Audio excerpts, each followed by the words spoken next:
we're gonna use a 1 1/4 hole saw essentially to make that hole a little bit bigger so we can actually fit some wires through it.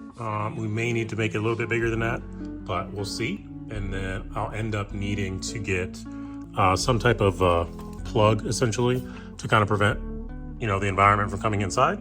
But I'm basically going to have to cut it because I'm not going to be able to fit it around all the wiring. I'm just not, there's just no way. So I'm going to cut it and then I'll glue it back together with Gorilla Glue or something and then seal it around the outside of that. That way nothing can come in. So let's get to it. All right, cool. So we got the hole filled out on this side all the way. So we're going to try and drag that through. It seems similar enough to that hole. I think that one's a little bit bigger though. So we'll see if it'll work out. If not, we just need to make it a little bit bigger. So do the same thing the other side and keep it. All right, so we got it pulled out on the side through the hole. Pretty much at this point, we had to split this slightly so we can actually refeed in. We had to pull it all out and then we have to refeed back in some of our crank angle sensor and other cables from there, but we'll basically be extending those anyway, so those should be pretty straightforward and pretty easy. But some of these will need to go back in through there. So that's where that's at so far. Now we need to do the other side. All right, so we got this side done. I just need to seal this again since it ripped on the way out, but everything else came out pretty clean. So now we can just run this, same as the other side, straight up, drill a bigger hole right here, and then should be good to feed everything back in. And then this will just be completely empty. So this side, I don't think there's anything really major to do. Need to fix that one line because that ripped as I was pulling through, but otherwise everything else is pretty good. I'm just gonna double check all the lines, make sure there's no splits or any craziness going on, and we should be good. But now, looking inside the car, a lot less wires going on, a lot cleaner, finally. So we'll keep digging on this, but for the time being, we're gonna move to the brakes real quick, just so we can get that started in the same time period. So for the brakes, we're gonna drain it, take it off on both sides, and then we're gonna take this to Ace Hardware probably tomorrow, just so we can check and see what the fitting size is for all this, and we can make our own custom lines. Because I'd like to be able to actually control this from the inside, so we may move that inside. We'll see. I wanna get rid of these as well, this little additional fitting. I don't think it's necessary. I think we can probably find an adapter or something that'll work. Or not an adapter, a fitting that'll work. That's AN, so we'll try that. And then this won't be needed either. So all that's gonna get moved inside. You'll see what I'm talking about when we get there, but for now, let's get this stuff off and then take the fluid out, take this off, and take this off. And then we should be good for the evening. All right, we got the master cylinder off. This has seen better days for sure, but with that, then we have everything out, and then we have the same, this is the old proportion valve, but that fitting is the same. It's over here on the clutch line. So we're gonna replace that too, and we're just gonna replace that all together, bleed it all, and we should be good. So now we just need to get the proportion valve out, and we should be set. Until next time. And just for extra protection, I'm gonna put a little bit of RTB on the back of this just to really, really seal it up. So that way, if anything comes in, it's only coming through this crack portion. So let's feed all this wire through. All right, so the only wire I did have to cut is this one. This one here, which is the red, oh, you can see that, red and white. So that's the only one that splits here. I'm trying to make this as clean as possible. So trying to break this up, I'll split this off further back so I can push more of the ignition wiring inside and don't need to do anything with that. And then just keep pulling this way. So that way this whole section is essentially tucked in like right here. And then whatever I can pull through up here, it's already supported. Drag it down, pull it inside, and then we should be set. This, we do need to widen up. This is the 1 1/4, I think, size hole. But the the part that won't fit through that is the headlight. So this is too big. It just won't fit in all the way. So we'll use the Dremel, clear out a little bit of space, and then we should be set. But avoiding cutting as much wiring as possible. So far, we've only cut one wire. So we're doing pretty good. So we'll keep moving and separating this until it's spaced out, and then we'll rewrap the rest of it, and we should be good. All right, cool. Took the old Dremel, made a little extra space. So now the fitting that wouldn't fit before now slides in decently. So then we can feed the rest of these wires in And then we're just waiting for some hockey tape, essentially, to wrap this up. And then we're going to tighten this down so it basically is flush up against this, as well as far flush up against this as it can be, with some zip ties just to hold it in place. And then for the other side, we have everything just wrapped up. I was trying to do the same thing of running everything through here, but this connector is a little too big, so no biggie. We'll just route it on the outside of it and then over and all the way up, so then we don't have to worry about that. But this side, did the same thing, trimmed it up a little bit, so that way we can fit that same fitting in there. So let's move this and get it set up. I'm going to continue on with the wire tuck that we're trying to finish, but we're also going to move on to a brake tuck at the same time. So right now, we're basically going to be taking out the brake booster, trying to get rid of all the lines that are there now. So we'll give you a quick peek. This is what it looks like right now. We're pretty much going to be getting rid of all the lines that are back here. Pretty much everything that's visible line-wise. I drilled through a long time ago. This is like 7 or 8 years ago when I first got into cars. Was putting in the harnesses for, I had 2 Sparko Sprints originally. So I was trying to put in a harness for, I think it was a fake bride back then. Trying to put the passenger side in, which obviously has all the brake lines and everything underneath it. Just drilled straight into the ground or straight through the floor, thinking, well, nothing of it, no big deal. Well, it was a big deal. So I ended up drilling through the gas line and the brake line. Just fun times. But look at us now. I've replaced the line a long time ago, so that's why that looks like it does. All bent up and all over the place because these are replacement lines. So these are not the original ones that came on the car, but doesn't matter now. So we're going to take all that stuff out, get it out of here, and then, we can get started on actually getting all the lines prepped and start making it. But I think, like I said, I'm going to get rid of the brake booster as well. I've never driven a car really without it. I've tried it without the line on it. It seemed like it was all right. I mean, low speeds, it's okay. High speeds, you just got to give it some more effort. So no big deal. But we'll get that out of there, clean up pretty much everything in here, and we'll go from there. So let's get into it. Pretty straightforward. I'm going to start working on taking all the stuff off, all this right here, getting rid of all that, and then we'll work from there. So let's get started.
I don't know if it's even going to show it correctly. This, which looks very similar to this, but it has more connectivity when it comes to actually getting on the brake lines.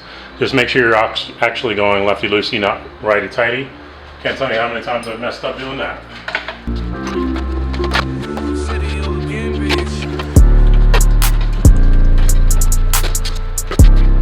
All this, but we're pretty much going to be taking off the brake booster.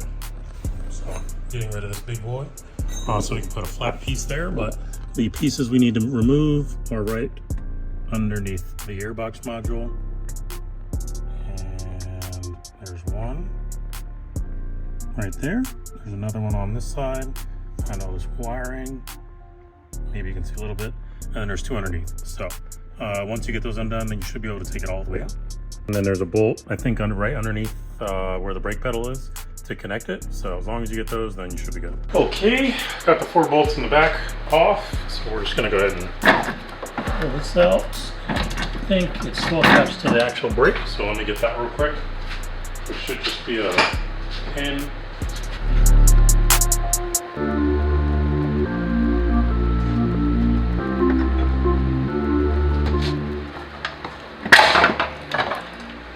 There we go. Coolio. Not bad. Not bad at all. We're going to be replacing this big boy, which is going to definitely help with your braking as far as making it easier to just daily drive. and then you have flat boy. So this will just be sideways on there, flat as can be.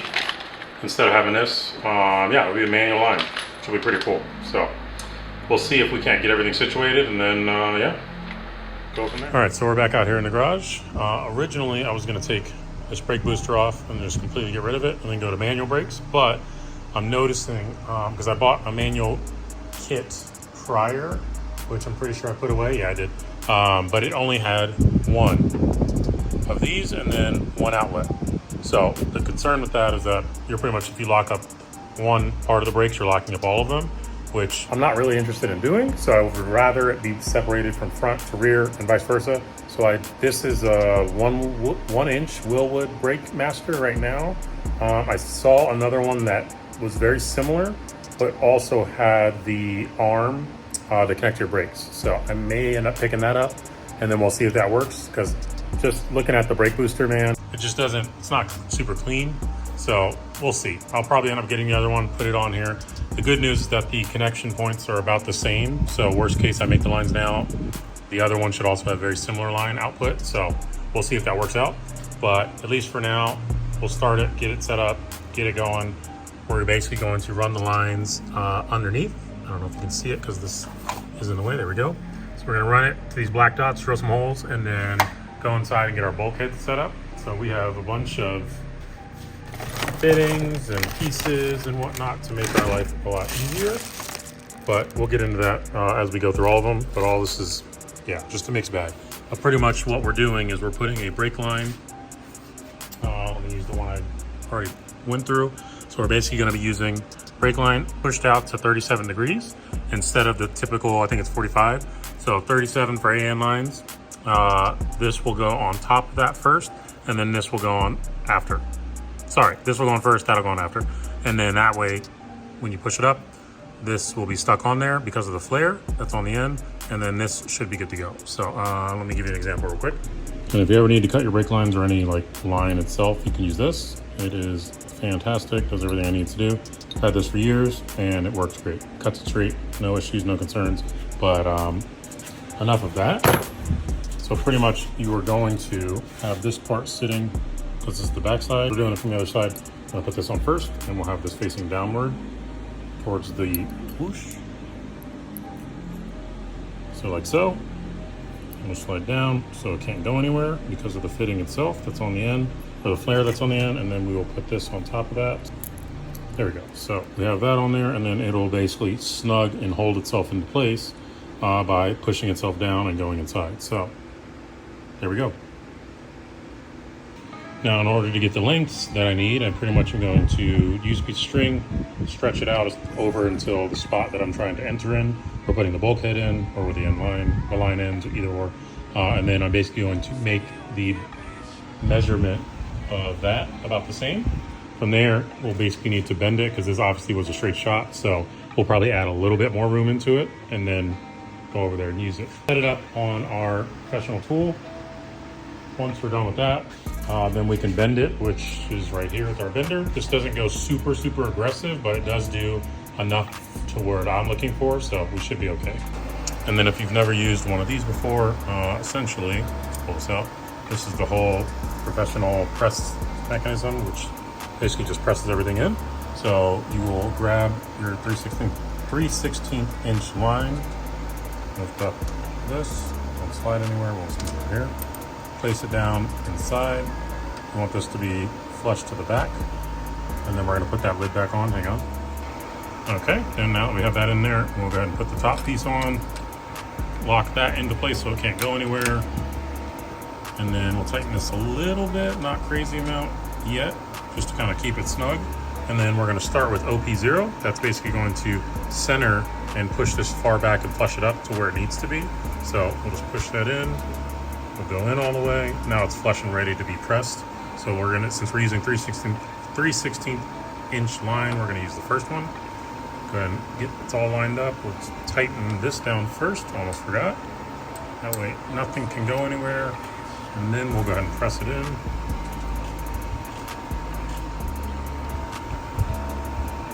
So that's the first one. Not a whole lot to it yet. And then we'll flip this to OP2. And we'll do the same thing. And there'll be a little more resistance with this one. And ta-da, we have our line. So let's get this undone. This out, and we have our line. Nice form fitting and everything. So now with this, we can put on that same fitting I just showed you. So let's do that for both ends and get into it. And do not forget to put these on before, so you don't have to remake your whole line again. So just put that on.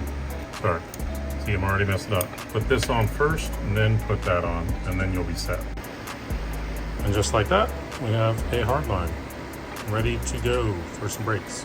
So we're just gonna get this bent up real quick and see if it fits. All right, and for our clutch line, we pretty much need to, we have the hole drilled, we just need to get a longer, longer piece, so that way we can actually push it all the way through, because there's a metal piece in the way. So yeah, we'll do that after the fact, once we get another thing. And then the clutch line, which I've already had a -3 lying around for a while, I basically repurposed the big hole that was back here. This is going to go to our back line, and it's a 90 with a bulkhead. But this hole here is a little bit smaller, so now it's big enough. We're basically going to run this all the way through and then down, and it should be able to go over there. I don't know if it'll reach, so this is just kind of trial and error right now, but we'll get a longer one as we need it, and then we should be able to run it through this firewall. The soft line will go in over to the other side, and it might honestly will probably fit. And then, yeah, should be set to have the other piece on the other side of the bulkhead go up to the clutch line, and then we should be set. So we measured, found a hole that we can utilize. It goes right into the passenger footwell where the wheel's at. So we'll put our bulkhead through, and then we should be good. Yeah, do the same thing the other side. All right, so we've pretty much gotten everything buttoned up in here, zip tied everything to the main harness. The whole footwell will be pretty much open. Everything will be going into the wiring harness over there. We have our fuse block attached above and behind everything, and just kind of dangling here. Probably gonna make a bracket or something just to kind of attach it somewhere, but for now it'll sit here. And then ECU wiring. So now we just need to button all this up, wait for the brake lines to get made, or not made, sent here, so then I can put those in place, and then we can put the dash back in and try everything out. So almost there, almost there. The clutch line, I'm pretty much just gonna go straight through that hole and put some DEI heat protection on all of them, everything that's going internal, just so I don't have any risk of the hot hose burning through or whatever, ruining any wires. So that'll protect that from the heat. And then for the rear, it will be a 90-degree bulkhead that goes underneath into the transmission tunnel. That'll go all the way back as a hard line, all the way back to where the distribution block is.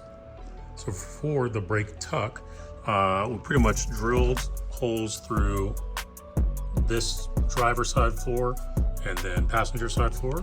There's a little black spot right there that you can probably see. That is a brake line bulkhead.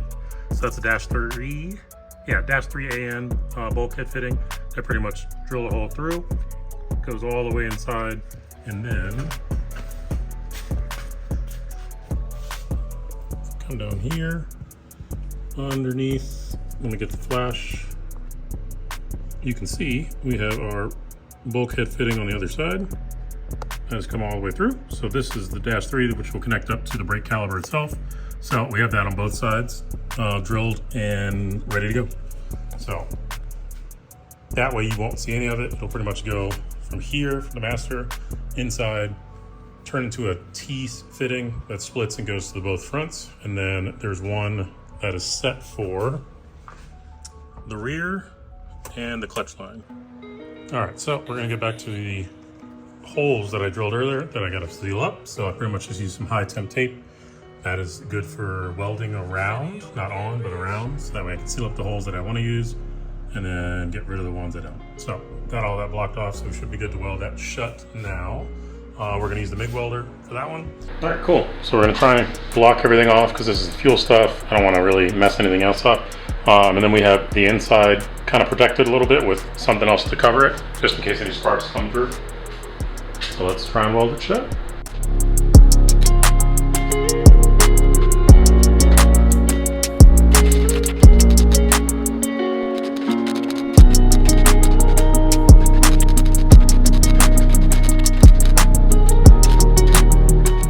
And then after trial and error, a few different welds, that hole's filled and it's nice and flat again.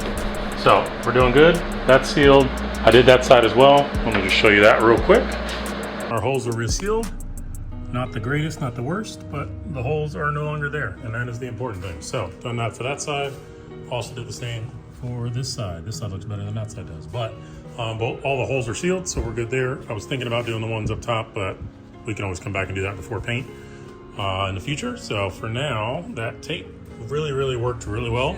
You could still burn it, so that was the only other caution, but I put some more welding shirts on the inside, so that way if there's anything that would spark, it wasn't gonna catch the material that's on the inside, like carpet and everything else that's in there. So this made it a lot easier. So now we're good to go.